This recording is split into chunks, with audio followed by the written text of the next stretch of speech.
So, the idea behind this panel is the three dance dramaturgs and also dramaturgs of theatre and performance, based in Canada, myself, Peel Hansen, Jacob Zimmer, and Dawn Cooper, have been listening in on as many of the dramaturgy panels that we possibly could, given the sort of concurrent structure of this conference. And today we'll be offering some responses that are grounded in our own practice, and also some points of resonance that move across what we have witnessed. The primary goal of that is not so much to talk about ourselves as to try to formulate some questions and open up a discussion conversation with you. So we'll take approximately 10 minutes each here to sort of respond, and then we will open up. That said, I may take a little bit longer trying to wrap my mind around some of the traces between the panels and papers, some of the relationships between the topics that I have witnessed up front. Just as a very preliminary, very raw beginning of trying to send my mind through how these different positionings that we have witnessed might actually come together in something that is quite specific for working and dramaturging with dance, as opposed to perhaps other art forms. And of course, and Jacob may very well disagree with my position on that. Highly likely. Highly likely. That's the fun of it. I'd like to start by making a mention of Christina Galletti's paper. I'm not sure if I'm actually reaching into this microphone. There. So Christina Galletti named the complexity of the work and the postmodern attitude towards collaboration as some of the reasons why the label of the dramaturg was adopted in dance in the 1980s. Because the term derived from traditions within theatre, the anticipation of certain theatre dramaturgical practices have understandably led to some anxiety among choreographers in terms of involving dramaturgs. The dramaturg as a checkpoint for predetermined concepts is an example, or the dramaturg as the shaper of a unified structure, or even worse, the dramaturg as the guarantor of clarity and meaning and coherency, presents some of those perhaps counterproductive approaches that we're experiencing a negative response to. Leaning on Marianne van Kerkhoven and Sin Bernd, Galletti suggested that the solution could be to associate the word dramaturgy with process and dramaturg with facilitator. The other part of her thesis that I found really interesting and important was to point out that what we today may recognize as dramaturgy and term as dramaturgy existed as a practice in dance context long before that term was used. Sin Bernd's overview article about dance translation of dramaturgy from theatre to dance, and she's by no means alone in using that kind of rhetoric. Though I think the term dramaturgy did migrate, there are, as Galletti points out, multiple examples of practices that involved in context of creating and presenting dance as a distinct art form. So as both Galletti and Elizabeth Katner elaborated on in their papers, Diaghilev and the Ballet Russe is a good example of such a practice. I think it's useful to go back into dance history and take a look at those practices in order to find out what we can learn from those.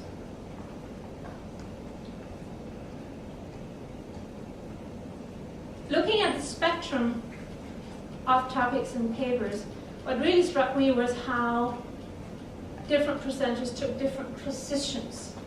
And the spectrum I'm thinking of here moves from the dramaturgical development of work with a primary focus on facilitating process and a primary attention to the choreographer and the internal sort of works of the process. In the middle ground, we have the dramaturg who works process, but has an eye towards facilitating certain kinds of experience of affecting an audience in ways that have been agreed upon. So there is this ongoing practice of generating hypotheses of how certain creative or compositional choices might eventually affect an audience, or be put together, perceived by, engaged with by an audience. And at the other end of the spectrum, we have the work of the presenter as someone who primarily looks at the performant event, but is interested in the dramaturgical aspects of curating that kind of event. So we have from the creative process to the actual situation of performance as the spectrum and different ways of positioning yourself in on that. Freya Vaz-Ree spoke of her long-term role in facilitating the Forsyth Company's creative process as their full-time dramaturg. And one of her main reflections concerned what she named the distributed dramaturgy of the company, resulting from its really collaborative and task-based approach. And she understands this as a form of distributed cognition, using cognitive theory productively to position herself and her role within that kind of collaborative process. The challenge of positioning herself in relation to the collaborators and the choreographer as a dramaturg was something that she reflected upon extensively, but also something that sort of has resonance with other presentations in the program. I'm particularly thinking of Thomas Dufranc's panel with also Profeta and Wilkes, that amongst many other interesting things also talked about the proximity to their choreographers. Wilkes named explicitly the productivity of him having experiences and skills that come from another disciplinary tradition, physically based performance. And that difference in perspective, approach, and skill between him and the choreographer being something that was really productive.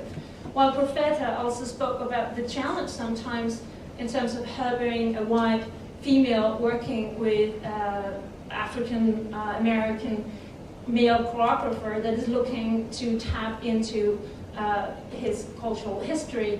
How can she tell him anything about how he should present work with his cultural history?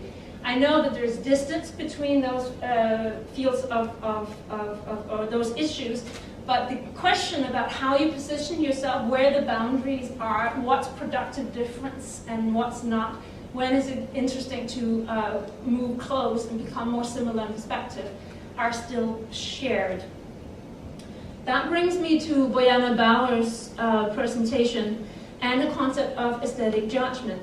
Because here is an example that I think also Freya Van-Ries may agree with, that actually a really deep and close understanding of the creative approach, the aesthetic, the principles at work in the choreographer you work with throughout multiple projects perhaps, enables you to make aesthetic assessment, judgment in the process that helps furthering and helps developing a performance-generating matrix. So the aesthetic judgments does not have reference to something outside of the creative process in the sense that it doesn't have reference to a poetics of how a work should be structured or what a work should be done. And I think that was her point in saying that dance somehow wasn't included in the philosophy of aesthetics. I know that that can perhaps be discussed, but if one takes that position, it does free you up in terms of understanding aesthetic judgment as something that is more open-ended and collaborative, as something that brings in a normative idea. And that's an example of positioning yourself as close as you possibly can to the choreographer in order to help the creative process.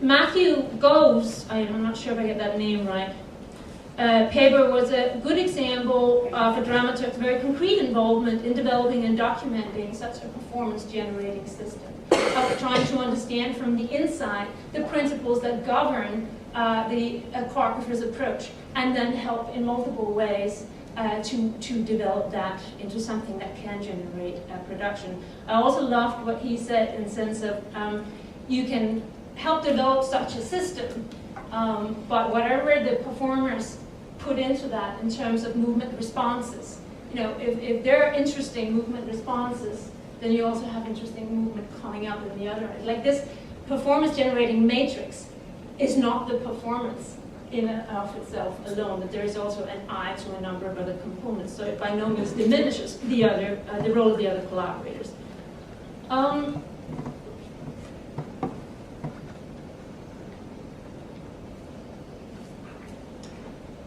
Bauer's collaborative and integrated understanding of aesthetic judgment complements the more contextually oriented concept of aesthetic and political criticism that Klein named in her paper. Intentions of creating performances that affect social systems, and she also included in this category the conventions that take part in a performance. But basically of these intentions of affecting social systems performatively and with an audience often derive out of a creative process and is informed by and thus can generate this intended effect. What I'm meaning to say here is that if you have an intention of somehow critically affecting a social system in that meeting with your audience by working and making the work its audience in ways that undermines perhaps expectations of that particular field, well, that kind of intention has to be folded into the creative process as a set of strategies, as a way of working. It has to inform the way of generating the work in order, otherwise it will be impossible to achieve. So what can be seen as a difference between the aesthetic judgment that is internal to the creative process and the political criticism that exists in that place of presentation and meeting with audience, I think maybe what seems like is an either and or a distinction or dichotomy at first, once you think of it in dramaturgical terms, they sort of fold into each other because one kind of depends on the other. The aesthetic judgment kind of also facilitates that moment of possibly critical interference in the meeting with the audience and vice versa, that there is a relationship. And I told you these are really embryonic thoughts and something I'd like to try to see if one could develop further. And who knows, maybe it'll end in a dead end, but it's worthwhile pursuing.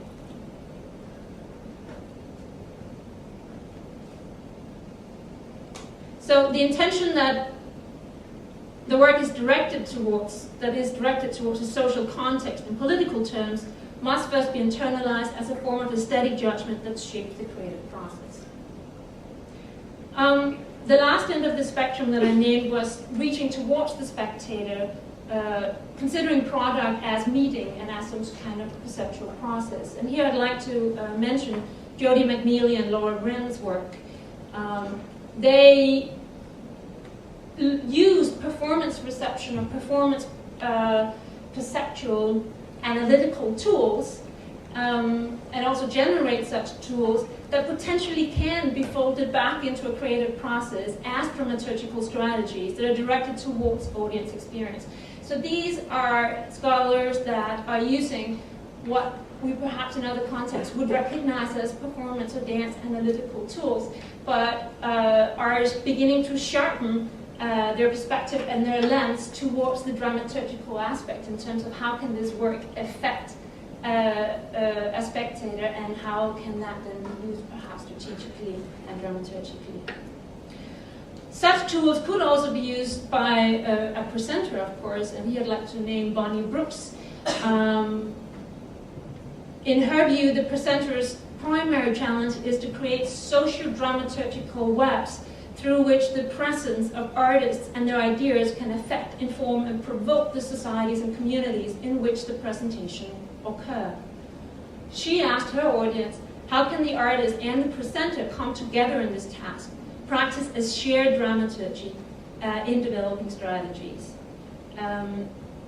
Now, I haven't mentioned everybody here, and it's of course not possible. Another link that I'd like to just put out there is Elizabeth Langley and Andrea Roberts. eye for habits in the studio space that are rooted in the dancer's training. So we're talking the very front end of creative process, and also the question of dancer's training and how that feeds directly into also dramaturgical possibilities. So yeah, we have the full spectrum, which I find is quite exciting. So that was a very long 10 minutes. I think I will just move, rather than position my own work in relation to this, given I've taken so much time, I think I'm just going to move directly on to Jacob Zimmer's responses.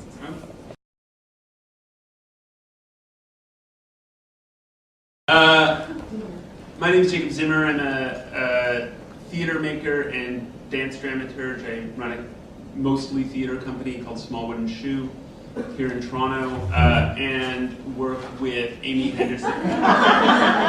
It's true, he's the only one who's ever bought one of those. He bought 3, so that's...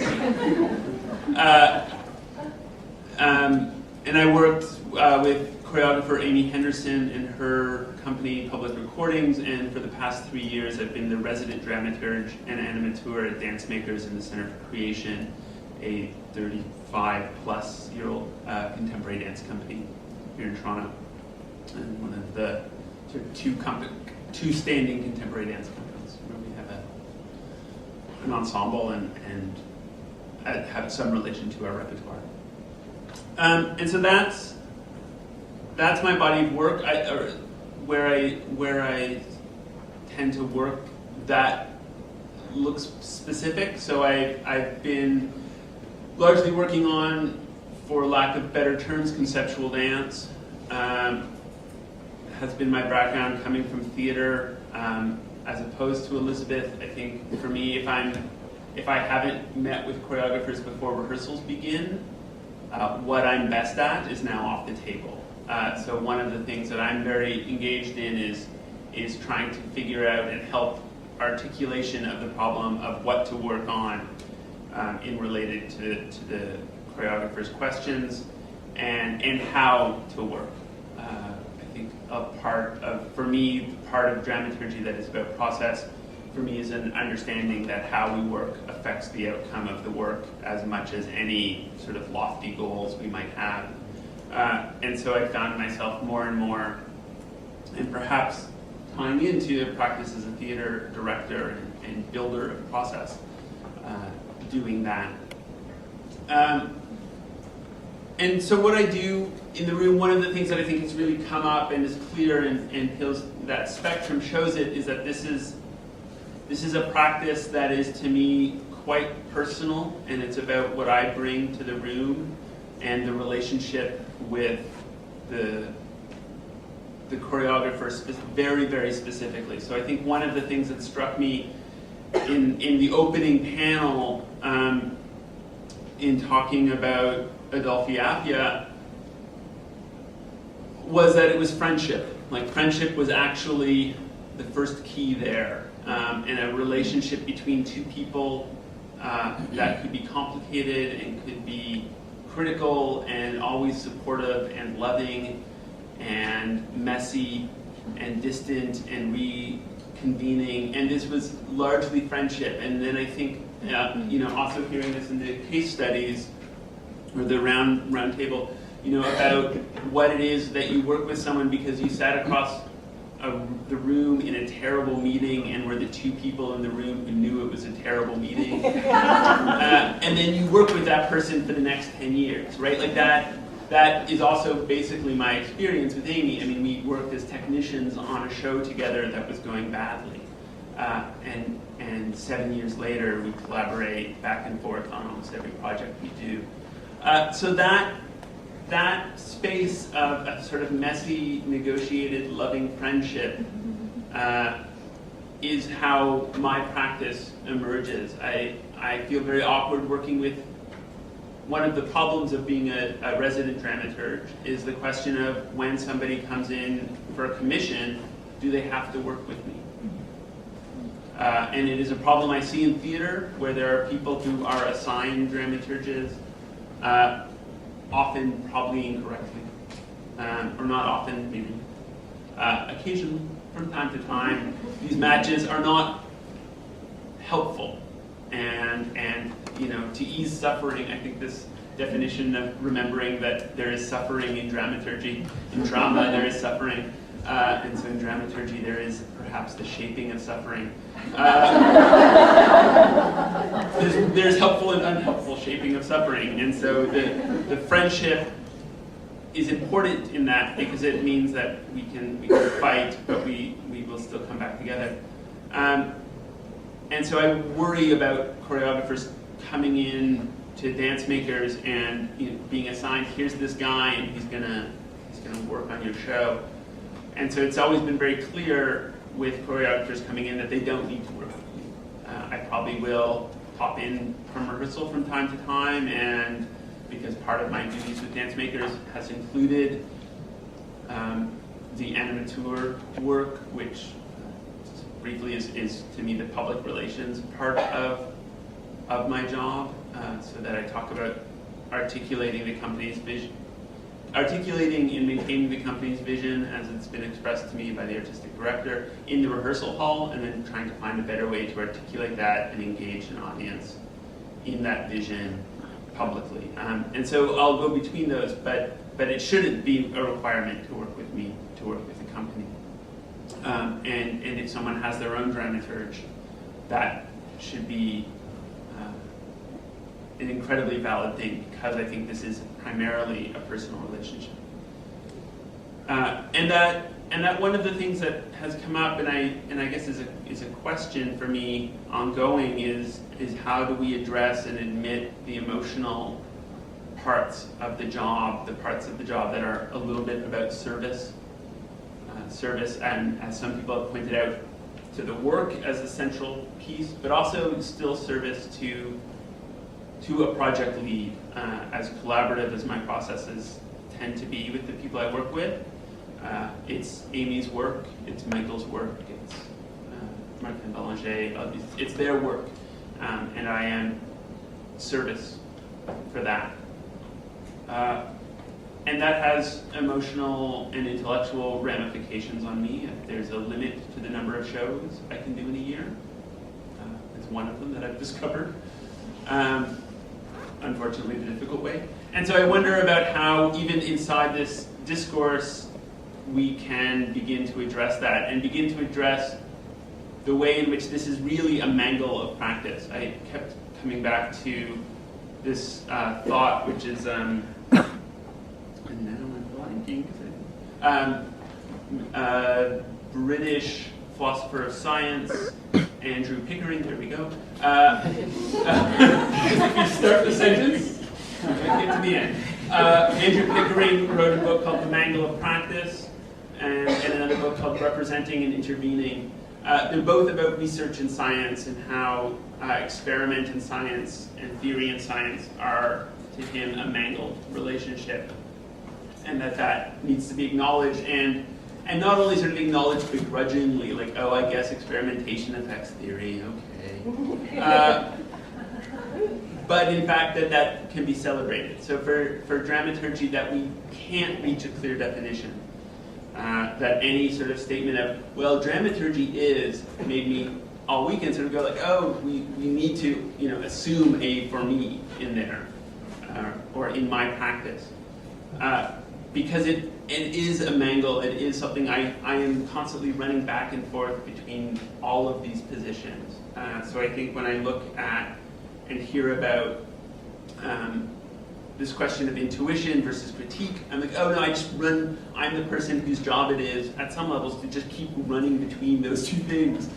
Like bringing back little reports and not even trying to contain them both, but actually acknowledging that I go back and forth. And so that seems actually to me important, and I think has been brought up through the multiplicity of papers, but there also tends to be a desire for definition, which I guess in a sort of academic and professional situation, we need to figure out how to write a job description in order that we might have a job. But also to be aware that those job descriptions are always going to be fluid and value-based for me, and based on this weird question of friendship, and friendship as a way of thinking about thinking. Yeah, and that dramaturgy is not a savior. It's not. It's really like there needs to be space for mystery. This thing of and maybe this is me running back and forth, but I hear the thing of like we're not the gatekeepers for clarity, and that seems very true. And I want mystery. I also want to say that I don't think we should fetishize a lack of clarity. That having an audience that receives the work in a way that is productive for them, and I don't mean that like in the broadest and most open sense of that. That's an important part of my job, and I think one of the things is that as a theater maker who produces my own work, and at Dancemakers in an institution, I have been more aware of audience questions than I might be when I just work, for example, with Amy. I'm in the studio, and that's a great privilege. I love working with her for that reason, but it's also to be aware that we do need to shift between the research in the studio and the event and the responsibility to an event that people are coming to in order to do something. I mean, they're not, that we really think about that as a responsibility and something that can be talked about and can be shaped. And so as much as we can question and challenge meaning, and as much as we can question and challenge our ability to know how you read any moment, we can talk about it, we can shape it, we can try to dramaturge the settings. At Dancemakers, the thing I'm most proud of in my 3 years, we have a great lounge before the show and after the show, and we have a space for the audience to relax, in contemporary dance, it seems actually quite important to understand that we might not be assholes, that we are nice people and interesting people and curious about life in maybe the same way that you are curious about life and like a sort of casual relationship to very good ideas. And that actually, when you then are bringing them into a room in which there can be incredibly challenging work, that relationship to me is a dramaturgical question. How the audience is ready to receive the work and how we have shaped that as an artist is part, to me, of the shape. So those are sort of my overviews. And the questions are that I'm left with, and maybe they're just personal, it's sort of the end of a 3-year path of being really involved in a company. How can we include in all of these conversations things of strategies and tactics that include admitting the emotional labor, admitting the elements of conflict resolution and negotiation that are part of the job. I mean, it's really in collaborative creation.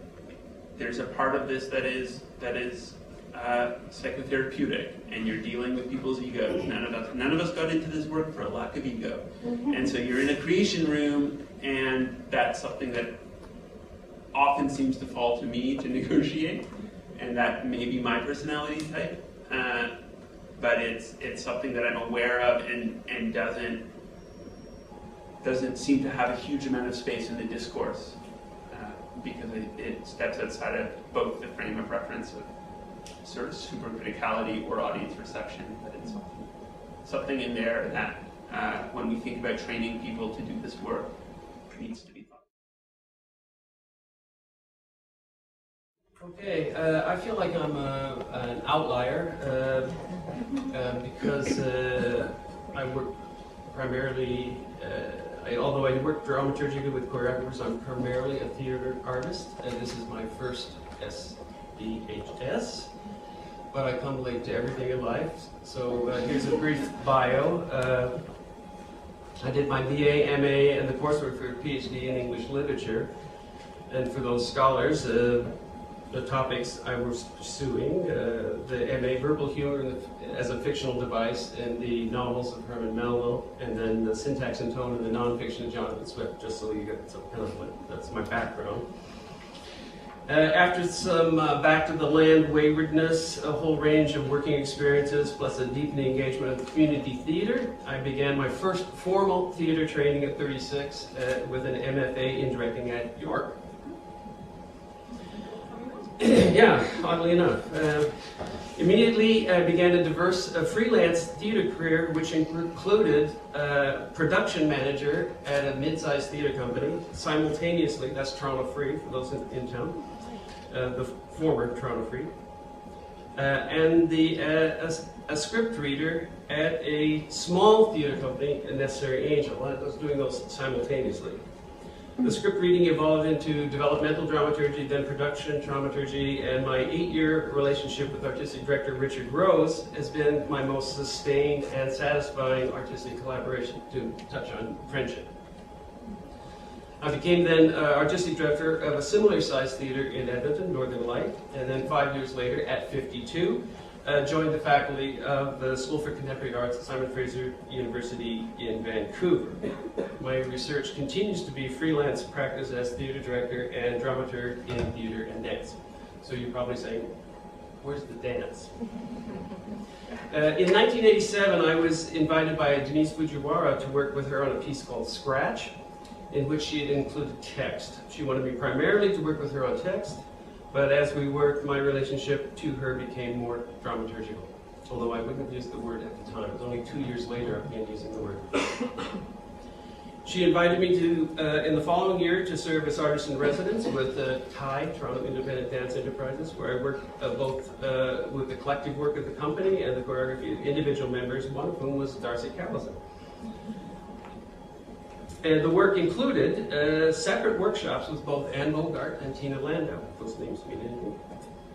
Although I have not pursued it, I have continued to be invited by choreographers to participate in various stages of the development of their work, sometimes quite late as an outside eye, sometimes from the inception of the project. My most sustained dramaturgical relationship in dance has been with 9 years with Battery Opera in Vancouver, and they collected individual works of Lee Souffet and David McIntosh. So it's an incredible privilege to come to this conference, an absolute late-blooming newbie, and to attend the incredible diversity of presentations and papers that were here. And I would just mention the ones that kind of resonated with me in certain ways, and I'll just move on and then get to my questions. Elizabeth Langley's exuberant keyhole look at 7 dramaturgical rules. Although personally I'm someone who shuns rules. Neil Baldwin's discovery of and wrestling with Danceturgy. Laura Vryn's explication of Headlong's explanatorium and the role of space. Nanako Nakajima and Kusile Ja's stunning presentation of mech output. Boyana Bowers for suggesting aesthetic judgment as a barometer for new and emerging experiences. And also for Pichot's bouquet metaphor for the dramaturgical process, which I actually quite like. Johan Sternholm's cone diagrams of the relationship between, if I understood it, memory and virtual and the present actual. And Christina Goletti's identification of dramaturgical thinking / activity in dance long before we had the fancy word for it. And finally, I found myself most deeply engaged with the personal reports from the field by Talvin Wills, Catherine Profeta, Tommy DeFrance, Kathleen Trenchenier, Matt Gow, and Frey Vassery. Partly because, I think, echoing again friendship, these are longer processes and deeper friendships that are being explicated in a kind of explication of a daily practice rather than an attempt to define. So I'm coming to my question. I just wonder about, I would like to resist the urge for definition, and I think there's too much focus, I'd like to suggest, there's too much focus on the role of the dramaturg, and too little focus on the often collective dramaturgical thinking / activity in the generation and production of work. So you think of that about building a process, or even audience engagement, as you mentioned. Like, what's that? What is the larger dramaturgical thing that's going on? Not necessarily by the dramaturg, but certainly not exclusively by the dramaturg. So I'm more interested in that dramaturgical thinking than I am the role of the dramaturg, even though I am often the role of the dramaturg. But I've often advocated for the withering away of the role of the dramaturg, and by everyone assuming the role of dramaturgical thinking in each of their practices. The second question has to do with our seemingly continued interest in objectivity. Yeah, why did I drink there? My strength, if I have any, is that I bring myself, my history of experience, and my vast ignorance. I bring my absolute subjectivity fully to a project. That's what I bring, and that's all I can bring, and that's all I'm invited to bring. And I feel like that the importance of that subjectivity and the recognition of that subjectivity is really important. I do not bring objectivity. I have no desire for it. It's not attainable, and I don't strive toward it. So that's so one is about the role of the dramaturg versus dramaturgical. The other one's subjectivity versus objectivity. And the last one comes partly from something Elizabeth Langley said. Not to be contentious, but I just want to ask, when is a work set? Elizabeth evoked the 5-day rule. I can't remember which number that was, just a second.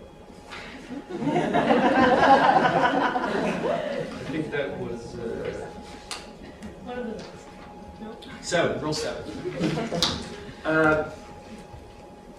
And I understand the need to set material. You can't be, well, you could be continually in exploration.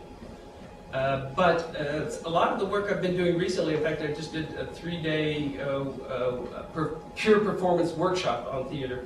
And they were exploring how you could get repeatable material and then keep layering it and get more repeatable material, but keep undercutting it with new material so that you were always, you had this layer of things you could do well, and you accumulate this doing well of it, and then, but you undercut it with something else which made you very present in that activity of trying to do it and failing at it, right? The failing productive at it. So those are my 3 questions. And I'm thinking about the navigation of emotional states and conflicts in the rehearsal room, and relating that back into my own practice. I think you can work both, but still work at a level of reflection and strategy, which is also a term that Jacob used. And often when I teach dramaturgy, where I start out is in this attempt to understand the dramaturgs as a collector of creative strategies. That through working with various different people, through using a particular lens, by reflecting about what affected what, how did we get there, how did this happen, basically the how all the way through, looking at a multitude of factors, but constantly reflecting upon that, you learn something about what what can be the situations that come out of certain choices and combinations in the rehearsal room. So these strategies, both of process, but also of composition, and also of ways of affecting an audience. That come also, I can't see a theater performance or a dance performance anymore without thinking about how does this affect me or not, and why, and what kind of choices might have taken part in the creative process in order to get there. So, you know, I lift and steal this as much as I possibly can, with respect, of course, of trying to do that well. And that's what I teach students to do. To actually take that eye to both creative process, collaboration, and the relationship to the audience, and distill, excerpt principles and strategies that can be applied in completely different contexts and adapted to different contexts. And so, as such, we can talk about strategies and sometimes even tools, while still remaining subjective, because you are bringing yourself, and you are in a new context, in a new project, and you're learning as much as you possibly can about your collaborators. And I think part of the first stages of that, and the one I picked up the reason about the issue of reading, for instance, the training skills that performers and experiences from past performances and past collaborations that performers bring into the room, for instance, has to do with a number of the collaboration issues that can emerge, the emotional stakes, the difficulties can basically be based in that, in the sense that if a choreographer is asking someone to move out of their field of competence, challenging their movement habits, and so on and so forth, the dramaturg can have an eye for what is the minimum this dancer needs in order to be able to still create. How far can this person actually move out of his or her skill set and experience and still be able to create? And I can basically consult on providing that, while someone who's in the midst of facilitating the work on the floor as a choreographer may lose track of that. That's just one little example of how that difference in position and perspective, but similar engagement in the facilitation of the process can be productive. Yeah. Absolutely, and I think that moving back and forth in defense of the 5-day rule, I've recently been thinking of really wanting a period of time in which I could ban the choreographer from the room and just let the dancers figure some stuff out. I don't know if I've just been in a room recently with some choreographers who really don't stop changing things, and so then get to these moments of saying like, well, what the dancers really need is they need to be more relaxed and dropped in, so I'm going to change the structure. It's like, the structure might even need to change, but this is not going to produce a relaxed and dropped in dancer. And I think you're right. But the strategies that I come up with are also entirely subjective. What I pull, right? I watch something and I'm like, oh, that strategy I'm going to take because of where I come. And so we were talking, I really do think that I'm probably not the right person for every process, right? There's, and Elizabeth touched on this as well, and I think all of the case studies have it. If you want to make a piece that's part of really a modern tradition, I'm not necessarily the best person for that job. Like I don't have the background, I don't have a list of strategies of how to create or how to help that. So I think that strategy collection and that moving between strategic and tactics, in a way in which I understand memory. There's a very good book about typography called Elements of Typographical Style, written by his poet. And he talks about intuition, and he's talking about just design intuition, but I think it applies. Intuition is just another way of understanding memory. And that when I think about intuition, what I really mean is I've seen a whole bunch of things, and I have a sense of what may or may not produce here. And so that intuition is memory. That memory is still just as subjective. It's about what concerts did I see at a big stop when I was a kid in Cape Breton, and how those affected me just as much as what my current kind of theoretical writings are. So that those strategies and the tactical way I shift between them is both a collection and subjective. I think I can second that understanding of intuition, and there could be lots of contention and possibly many different understandings of that charge concept.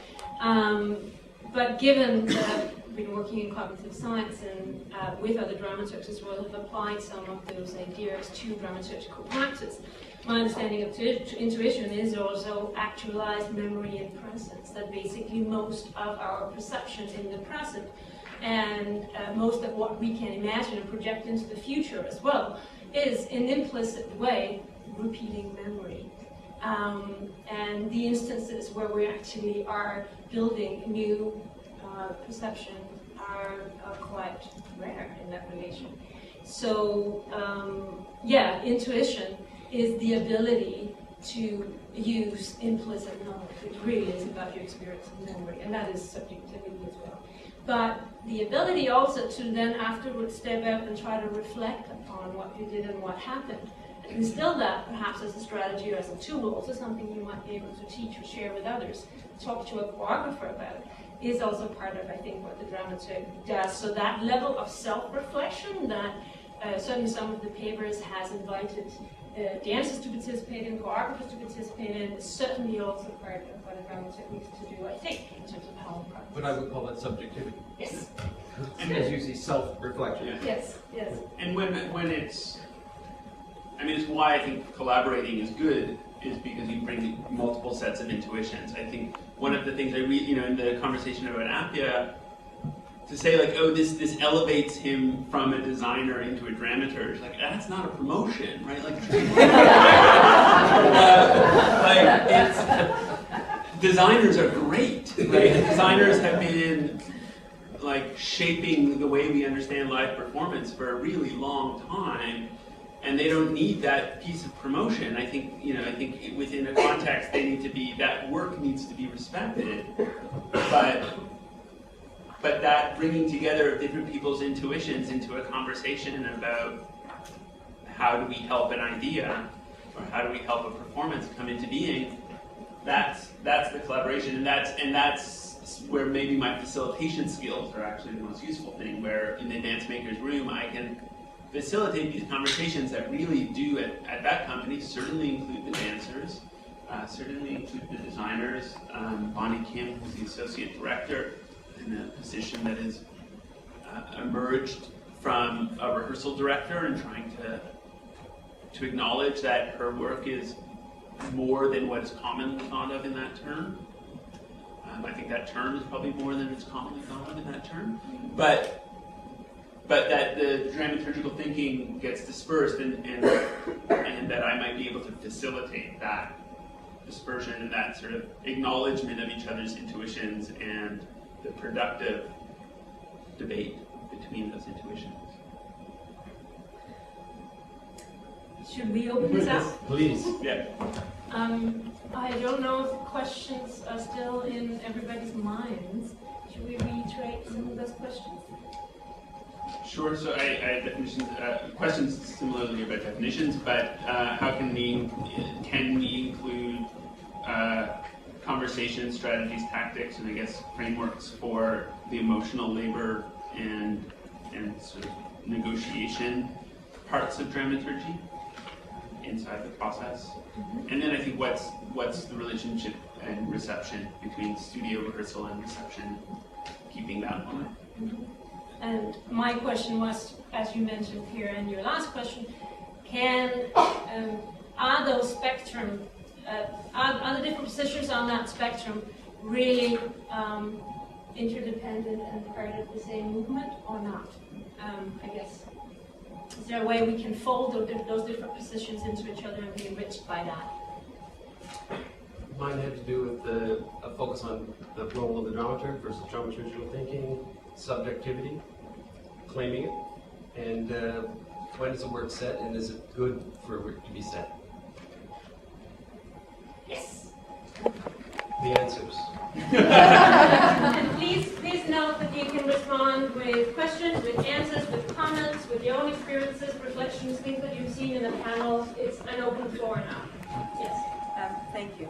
I would like to refer more to your last discussions on subjectivity and how these processes of relating to the choreographers, to the artists, of intuition, of interpretation, come from are subjective.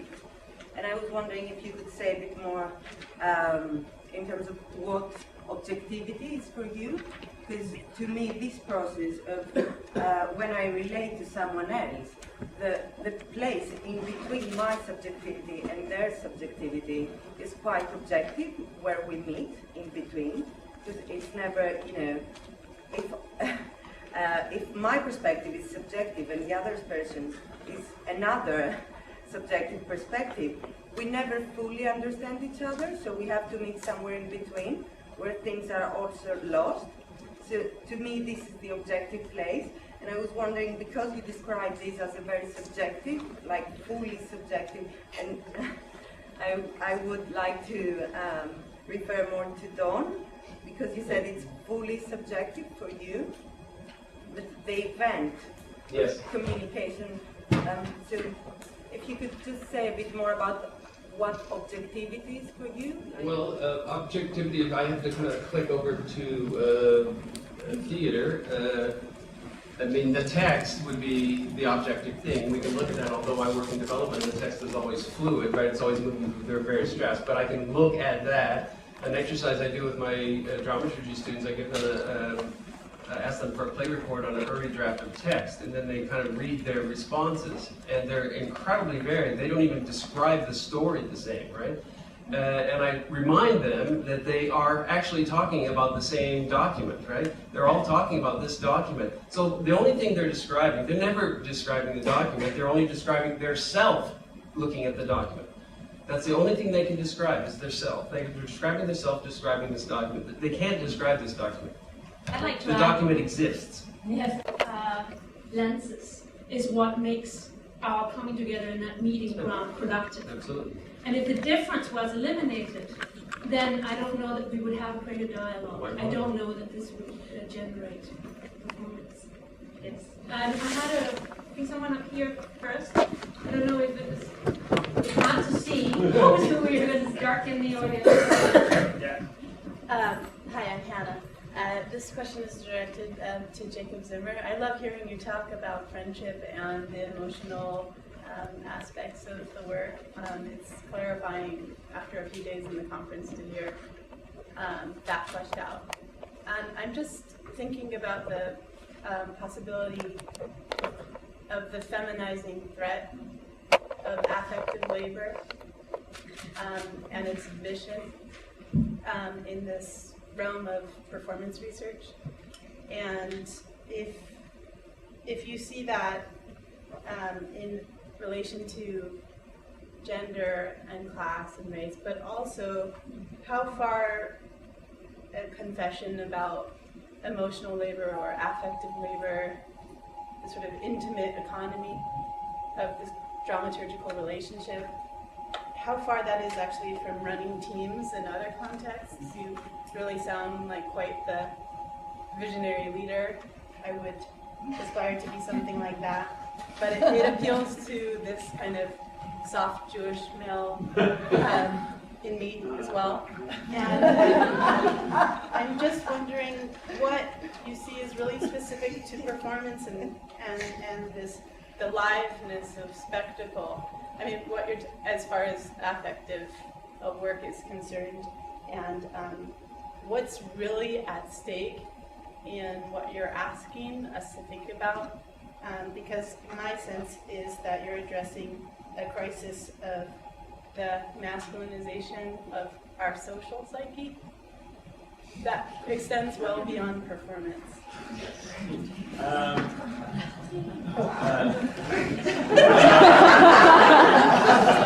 I mean, like, I think there's a bunch of personal background that fits into, you know, like I was raised by lesbian feminists before that was cool. In the 80s in Halifax, it's not like what it is in Toronto. Yeah, I think there's probably something in that. I think there's some weird gender stuff in dramaturgy. In patterns, in emerging patterns, specifically, it's always shifted, but it's hard to deny that I'm in so much trouble because it's all sort of just seeing things. It's hard to deny that there are a lot of women helping male playwrights, and that there's a lot of men adding intellectual heft to female choreographers. And those are two really relationships, right? And things that need to be at least raised as, is that true? Like and it's shifting a little bit in dance. It's one of the really exciting things to me about this, and the beginning of dance having its own tradition of dramaturgy, is that I think that could shift the gender of that a bit.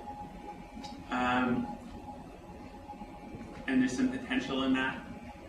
Yeah, I think this is the muddy, messy stuff that is hard to talk about and hard to make concrete and dominating. Like it's messy, and maybe that is in that space that you describe, and that what's possibly objective in there. That's where I put the mangle of things. I mean, we have started talking about the art object as this thing that I can sort of hold out and talk about in the same way that we talk about the script, but I still am mangled in my opinion of it.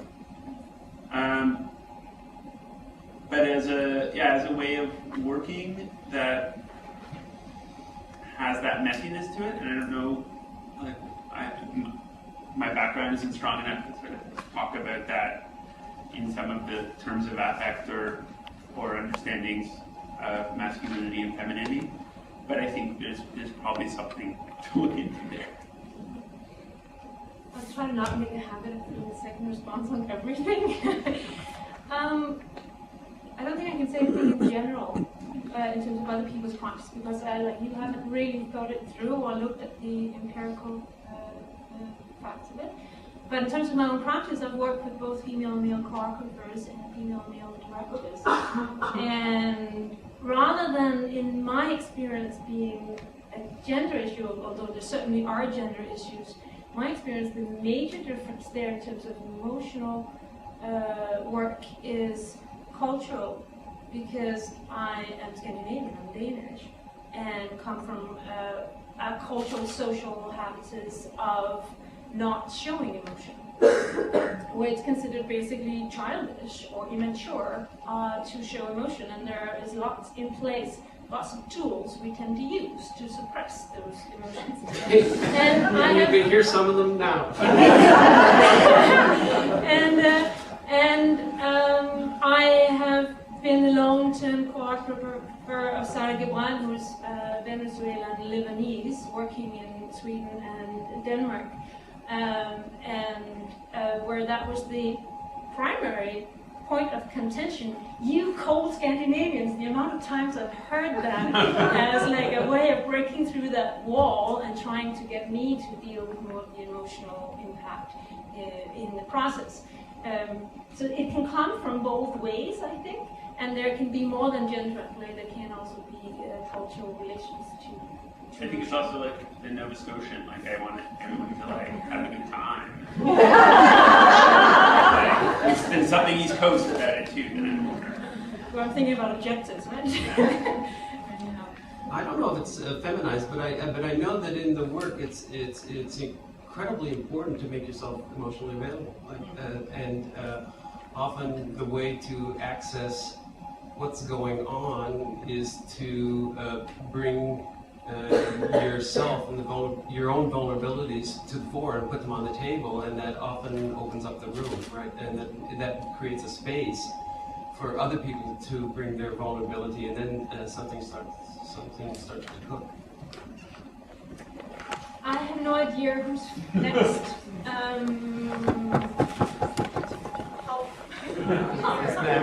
Yes. Okay, well, first I just wanted to throw in that from a Swedish perspective, we very often relate to Danish people as being very liberated and it's all subjective. We have like 30 years of war between us. Other traces of play. But anyway, I would like to just connect back a little bit to our pre-gender discussion here, but maybe connect. And I'm thinking this subjectivity versus objectivity, and I'm thinking that in relation to, shall we say, the 5-day rule of no change, again, if we connect to that. I think that a lot of my question is, does it not depend really on how we define change and difference? Because if we say that we spend 5 days to allow a dancer to get into their embodiment, feel relaxed, to somehow work on certain personal qualities in how they relate to the movement, could that not be actually posed as one of the most radical and fundamental changes and differences that we work with in a work? Especially if we take into account these words that you mentioned quite a few times: resonance, intuition. Yeah, absolutely. I guess it's a matter of structure versus Yeah, some it's other changing structure. Yeah. And because that allows something to change. Like it's not changing some things, allowing some things to stay the same so that other things can change. Whereas if we're always changing, if you're always changing this one thing, then this other thing can't actually change. And sometimes I think you want that. I mean, I'm involved in processes all the time that are systems for improvisation and construction that the show changes every night.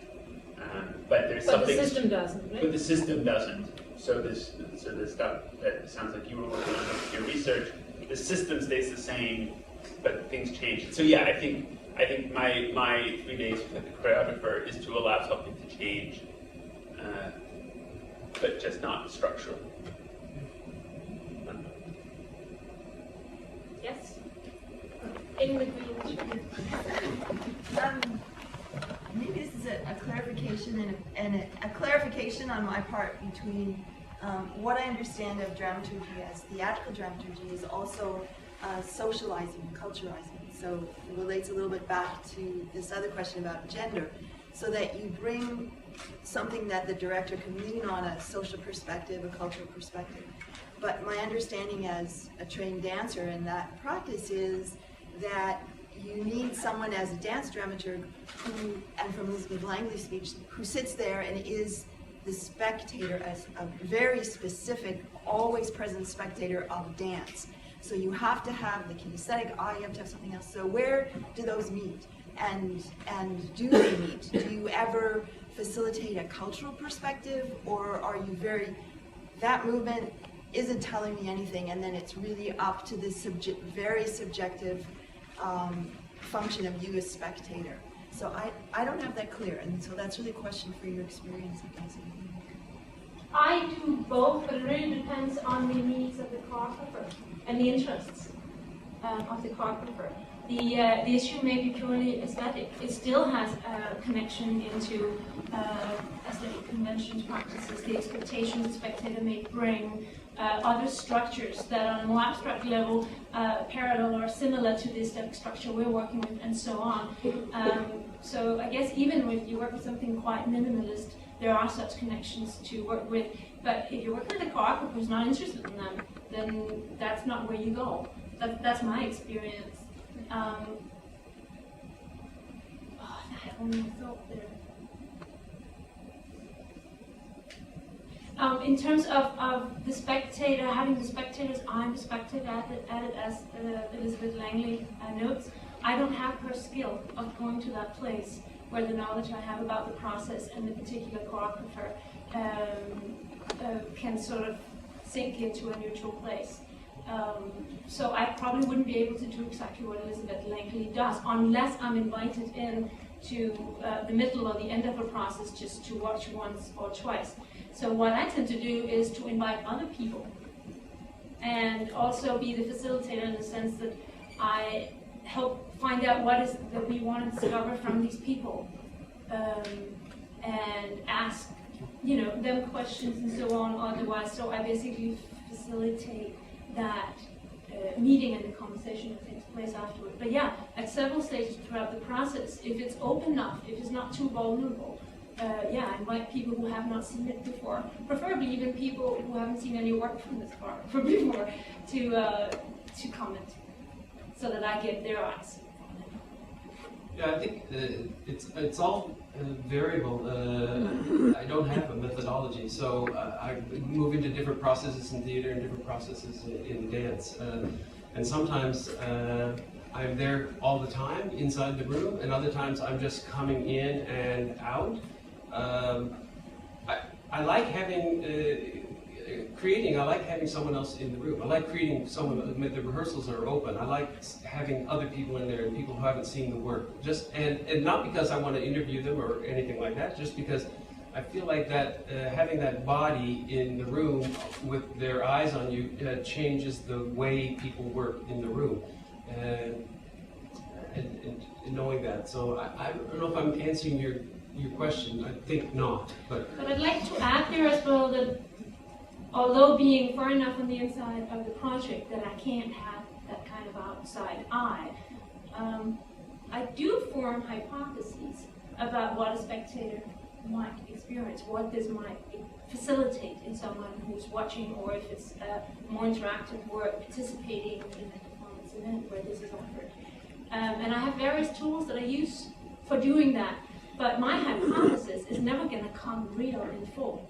Like, there's maybe some elements of it that might be realized in some spectators, and that's really enough. And that's, I guess, to some extent also what I'm testing when I'm inviting people in. So I have tools to try to direct my attention towards the performance situation, but I can't know, and I certainly can't know from my own personal experience of viewing, because that's informed by the whole process. And also you can, I think in the hypothetical audience, you can, as you watch the work, talk about wanting to draw the audience's eye or ear or something to certain moments or certain aspects or details that are going to facilitate what you think is going to be a hypothetical understanding, right? And I think in that my hypothesis is trying to imagine myself, but not knowing anything about the work. Like that I don't try to imagine some other audience member. I try to imagine if I were walking into this room right now, not knowing what I know. I watch. I mean, I bring in at Dancemakers because I'm in a long-standing relationship with them. I do have part of what I do is I bring in references, and that's part of just my personality. I'm a collector. Like I spend too much time on the internet. Like that. So I bring in bits and pieces and connections that are from the outside world, and I think it's one of the possible advantages of working with people who are from outside the field is just what they read on a daily basis might be different. And so I certainly bring in more social historical context than anyone else at Dancemakers. With Amy Henderson, she brings in a lot of that herself. She has as much, if not more, theoretical understanding than I do. Like in the Dancemakers room, I can be the theory guy. Working with Amy, I'm not. Like she'll, she can punch that ticket much better than I can. So I bring in something else. So it's again process dependent, but it is certainly making those connections as part of what I'm doing in my head, whether or not there's space for it and desire, then I can speak to it. Often I find it useful to speak to the dancers sometimes about that if they're yeah. No, sure. No, Sorry. Go for it. You're the moderator. Yes. Just from a. I'm not sure I can answer your question, Jacob, but maybe there's a path I'd like to offer for all of us to, take. In Britain, we've got another ugly term we use a lot, and this term is new dramaturgies, and we cover sort of post-dramatic theatre and including dance with this term. And listening to the conversations and discussions and the talks during this conference, I was wondering sometimes that, for instance, the way I work in a device context as a dramaturg is not dissimilar from the way I work when I work with a dance company. So, but thinking of methodologies and ways of working and processes, maybe we could embrace this ugly term of new dramaturgies and kind of see what is it we can learn from other strands of post-dramatic theatre and ways dramaturgs work in those various genres. So I don't think I resolved the question. And I would say that world is my home base of devised and collaborative creative theater. I mean, the suffering thing from yesterday has so infused my brain that Thomas Lincoln's post-traumatic theater has become this nirvana. No, it's like this nirvana. It's like this recipe for the Buddhist enlightenment, and it's not. But I promise it's not. I think there's lots of transfers between creative processes that are about generating something rather than going from a set script or set score into performance. And some of that can also be lifted into the more conventional processes where a choreographer actually arrives with a score to teach, or a playwright writes with a script and then gets put on stage. But that's the other way around. That's to open things up. That's my personal opinion. There are differences too, though, because what I work with as a dramaturg is the people in the room and their training, their skills, their artistic approaches, and so forth. And when we work with dancers and choreographers, what they bring to the room can be significantly different from what you work with when you have like physically based devices in the room. Movement vocabulary, the understanding of the body, of movement, and relationships to space, etc., etc., even what the priorities are in there are so different that the strategies that I might suggest or use also differs. My attention shifts. So yes, the terms about my role could maybe be the same. Those questions may be the same, but what I'm actually doing, I think, differs. Yeah. Yeah. Yeah. Long time. This has been a fascinating conference. About speaking from the point of view of a practitioner, I'm really struck at this conference as to how the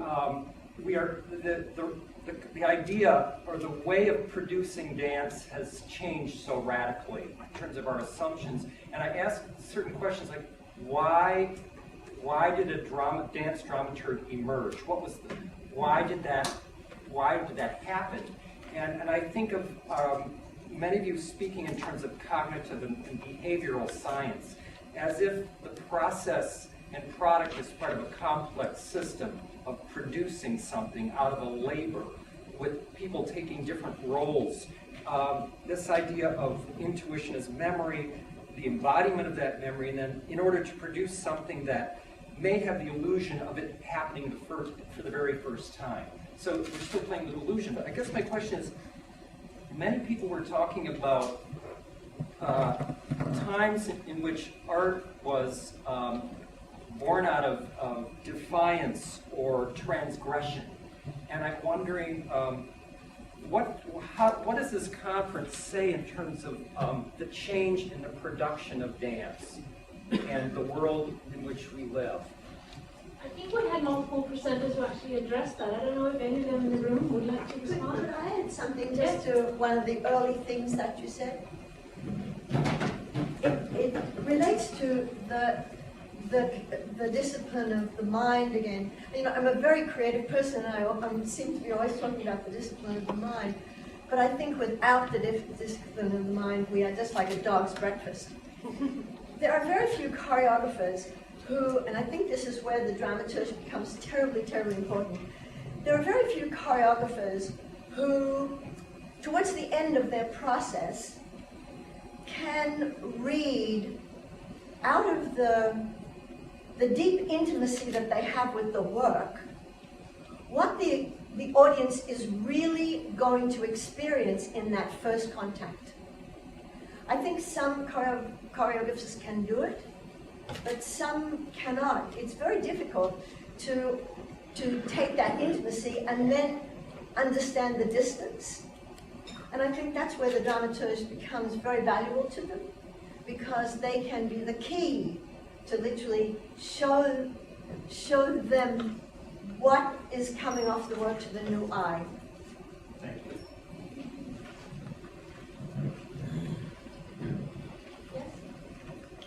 So this is a message for either Dawn or Jacob, but in particular, Dawn, I know over the years you've espoused the idea of Just a little louder. Okay.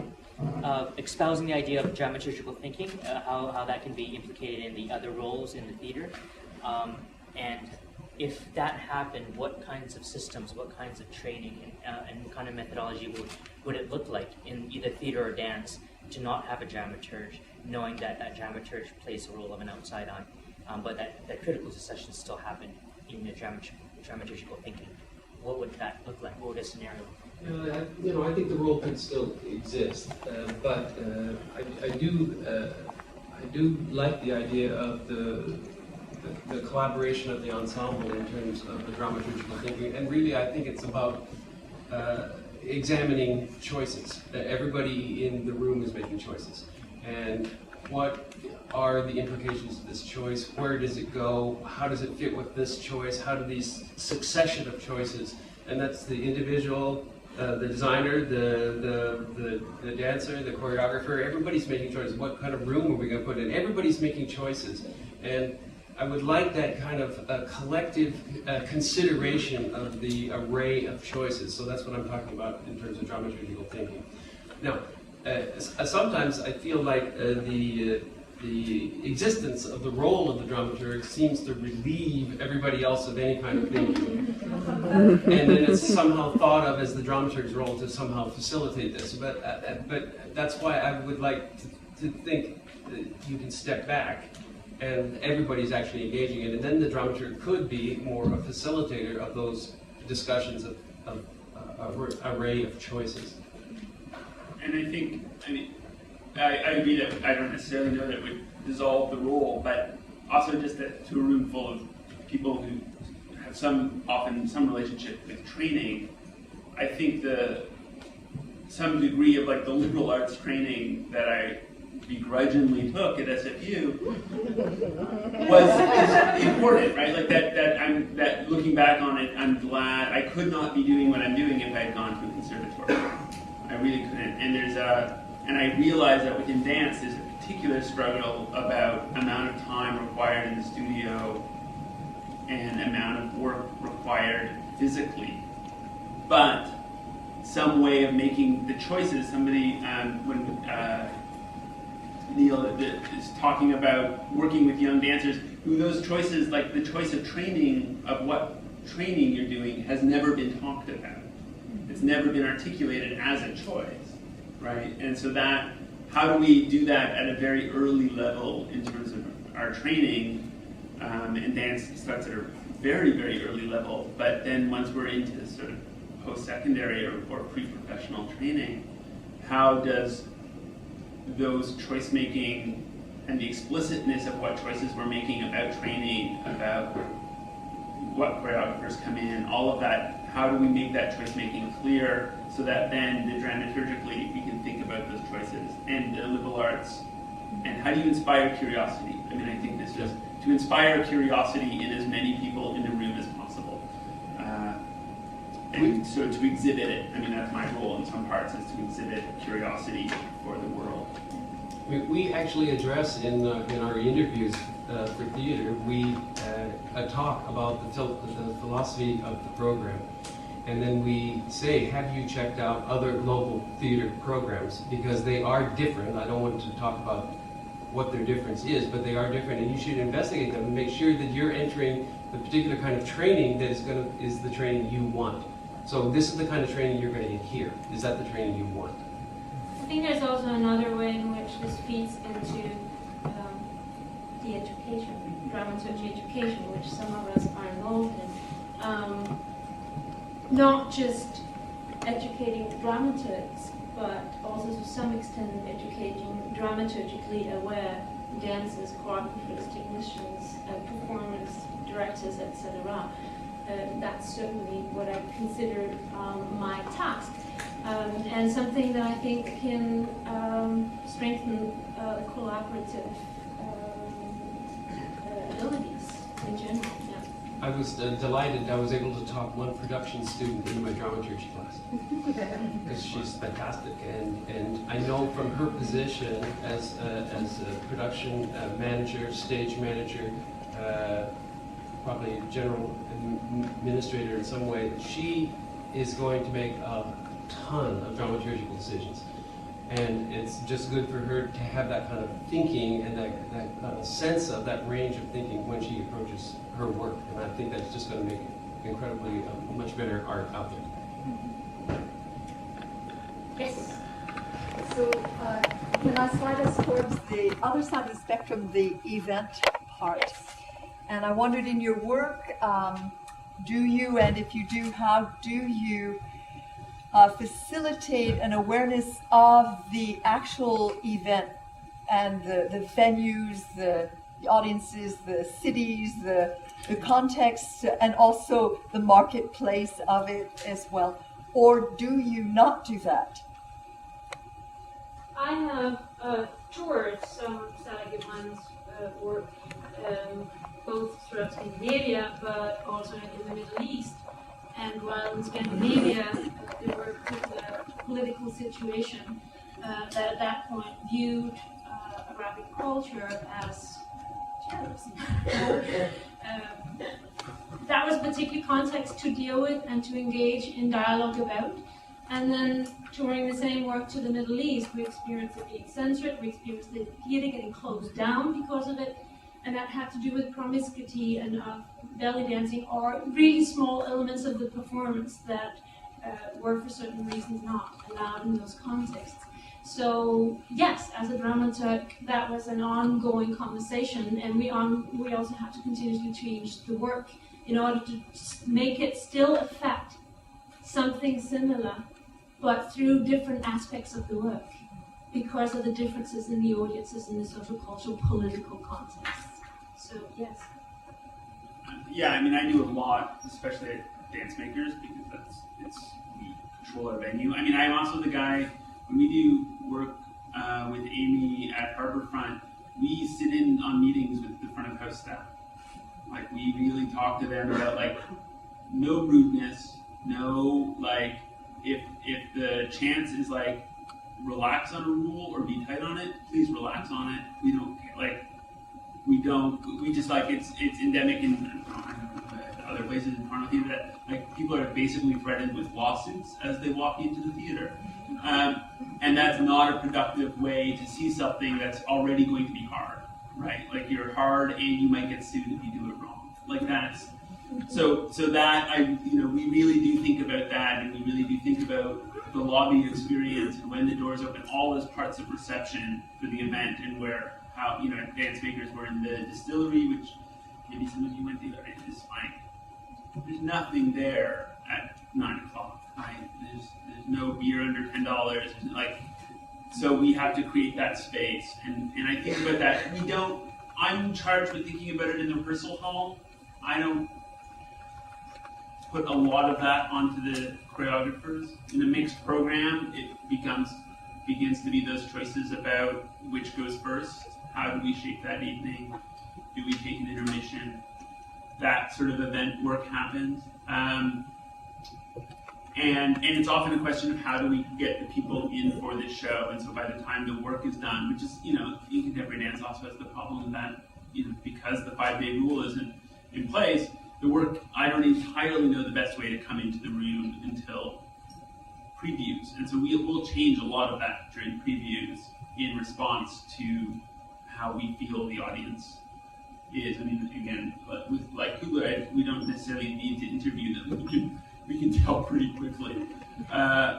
So I think about it a lot, and I bring some of that into conversations with choreographers, but it's certainly not like Amy, make your work less challenging. It's how can I put an event around this that creates the space for people to engage with that in a way that is helpful for both the work and their lives in the future.